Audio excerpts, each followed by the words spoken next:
Was the war a good thing? Was it worth it? Are we safer now than we were at the beginning? I think any way you cut this, internationally and domestically, this has been an unmitigated disaster.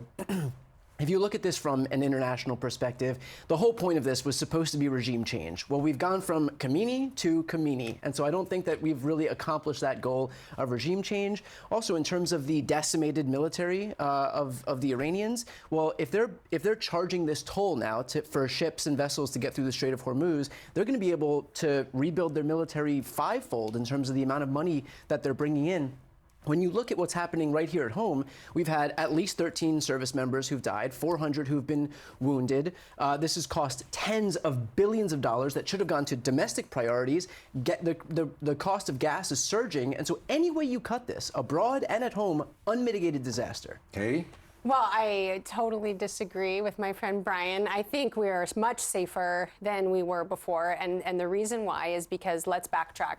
President Trump had Iran sanctioned in 2018. And Joe Biden came in and he gave sanction waivers on Iran. And then President Trump also had Russia and Nord Stream 2 sanctioned. Joe Biden came in and made waivers on these things. And in my opinion, the stated goal was not for regime change. The stated goal was to make sure that Iran does not have nuclear capabilities. That has been over and overstated. It was pretty clear that they didn't want regime change.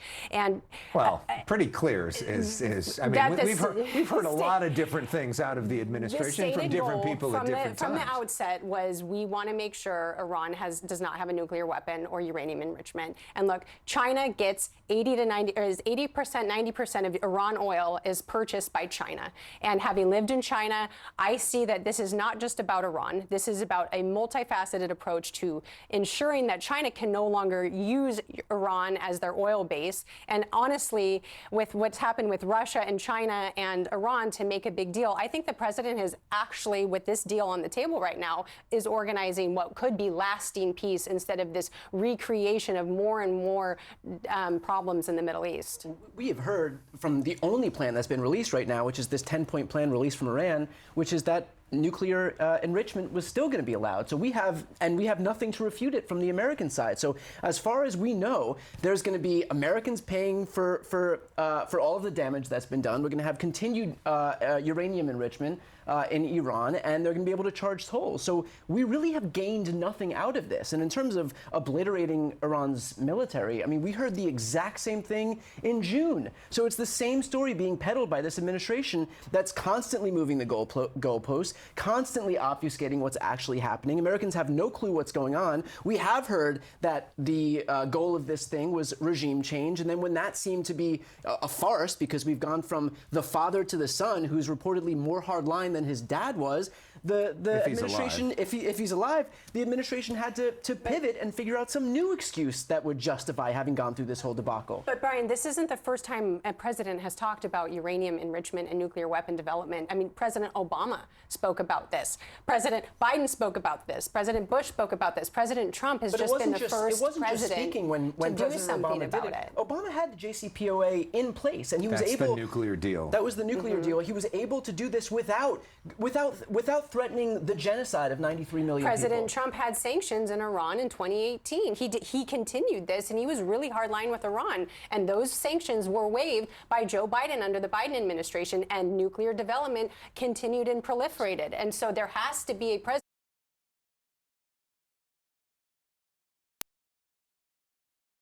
out of this. I mean, because we do not know in terms of Iran's nuclear capability, and then it's possible that there will be continue to enrich. And we've spent tens of billions of dollars. Hundreds of people have died. I mean, what is the actual end result of what we've gotten out of this? I think I'm going to reverse the question and say, is the world safer if Iran has a nuclear weapon? Is the Middle Eastern region safer? Are our friends and allies... But has this prevented it? I mean, I would argue that we are starting major road and ground that other presidents have not. He tried diplomacy. Diplomacy wasn't working. And so now... He didn't try diplomacy that hard. He did. He absolutely did. This whole started with bombs dropping this past summer, where he, again, came out and promised us that all of this was obliterated. for the people who believed him, now they must feel like fools, because if it was obliterated, what's the need to do it again? And yet here we are. And so this administration has no credibility. And frankly, if the deal that we have in place right now continues to be the one in place, then Iran is going to make enough money from vessels passing through the Strait of Hormuz that they're going to have no problem rebuilding their military. Is the world safer if Iran has a nuclear weapon? I don't have any confidence that this has prevented them from being able to have a nuclear weapon. So stand by and let a nuclear weapon be developed, and let's see what happens, or do something about it. What is the solution? Diplomacy hasn't been working. So do we allow Iran? That's the question. Like, do we allow Iran to develop a nuclear weapon? Is that in the best interest of the world, the safety and security of us, the safety and security of the Middle Eastern region, and many of our friends and allies, even in Europe? I don't know if anybody is saying that it's better to have Iran have a nuclear weapon. I think the question is, what is the best way of preventing that, and what's the best strategy going forward? But Brian, to her point, what if we do come to a deal, that these negotiations are successful? What if all of this springs a actual deal between Israel and Lebanon, and there maybe is some peace there? What if we maybe have a better relationship with Iran, and it's not as able to attack all of our allies with proxies, and their military has been decimated a little bit? I mean, isn't there some value in that? Anytime there is actual lasting peace, I'm a proponent of that. My contention here is that I have no confidence that this administration is able to do that, or even showing that they're capable of doing that. Because again, in the deal that we've seen thus far, Iran looks like it's in a stronger position than it was just a couple of months ago. It's interesting also in terms of strength. President Trump's poll numbers not great on this. And we've seen a divide in the MAGA base, which you know so well, talking to these folks every day. There are some people who are against this, and there are plenty in the MAGA base who are very supportive of him as well. But he posted on Truth Social about some well-known Republican commentators who have been against this war. Let's put this up on the screen. I know why Tucker Carlson, Megyn Kelly, Candace Owens, and Alex Jones have all been fighting me for years, especially by the fact they think it's wonderful for Iran, the #1 state sponsor, to have a nuclear weapon, because they have one thing in common: low IQs.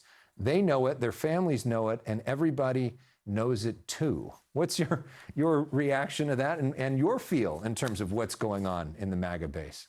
Well, I'm going to lead with I'm a free speech absolutist. So President Trump can say this, and the people that he's speaking about can say this. And I will also speak to the fact that I've been very frustrated with the factions in the Republican Party.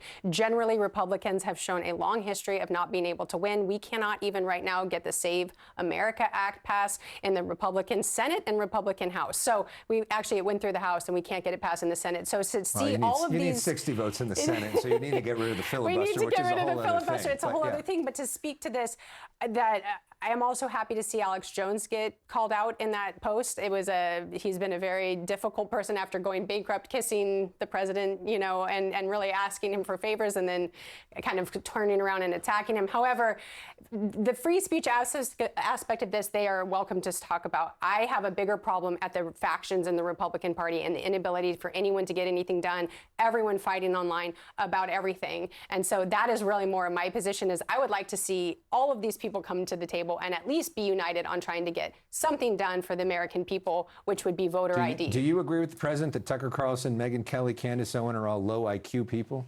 I'm not going to speak to their IQs or he has his personal opinion about them. Yeah. What do you think's going on here? I think it's pretty telling that Donald Trump goes after Candace Owens, Alex Jones, Tucker Carlson, and Megyn Kelly for daring to hold the president to the same standard that he campaigned on. He promised that he was going to be a president that didn't engage in foreign adventurism. That's exactly what he's doing right now. He promised that he wouldn't be a president that would see gas prices rise. We're seeing these gas prices surge to levels that we haven't seen in years and years and years. He promised he would be a president that would focus on America first. And now he is moving billions and billions and billions of dollars from domestic priorities over to the Middle East so that he can drop bombs. And then on top of all of that, he thinks that he has a leg to stand on by attacking his own former allies. It's not like these people are crunchy liberals. These are the most MAGA people that you could possibly find. And yet he attacks them because they dare try hold him to the same standard that he set for himself. You simplify this that he's just raising gas prices and dropping bombs. And That's exactly No, what but he's doing. to the point, and this will be the last question. In terms of, though, for a lot of folks that voted for him because they didn't want foreign wars, they said this is what we signed up for. We had Caroline Sunshine on last week, who used to work for him, who said, this isn't the meal that I ordered. I'm against this. What do you say to that? Well, I say that there is a lot of military intelligence that I am not aware of. And I voted for the president because I trust his ability to defend the United States. I also voted for him because there were 8 peace deals that he accomplished in his first 8 months of being president. And this, I think the war was probably the last thing he wanted to do. And he tried diplomatic efforts. And here we are. And I do trust that he has the right military intelligence. General Kane, I really do believe, is the man for the job. He ended exactly what he needed to with ISIS in record time. So I don't know the military intelligence that the president has. I voted for President Trump because I trust his judgment on this. We got to leave it there.